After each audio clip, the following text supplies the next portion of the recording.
Maligayang pagbabalik sa Filipino Movie Recap. Ikukwento ko sa inyo ang isang action crime film na pinamagatang Kane. Now sit back and enjoy the movie. Sa simula ng pelikula, ipinakilala sa atin ang isang lalaking nagngangalang Abe na naglalaro ng chess.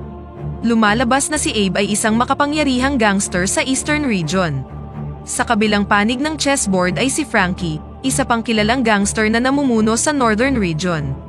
Pareho silang kilala sa pagiging malupit at hindi kayang kontrolin ng kahit na sino. Isang umaga, ginising si Abe ng kanyang anak na babae. Nabunyag na si Abe ay may mapagmahal na pamilya at tila masaya silang kasama ang bawat isa.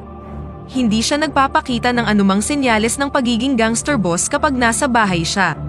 Pagkatapos maghanda, nag-almusal na si Abe at nagtimpla ng kape para sa sarili.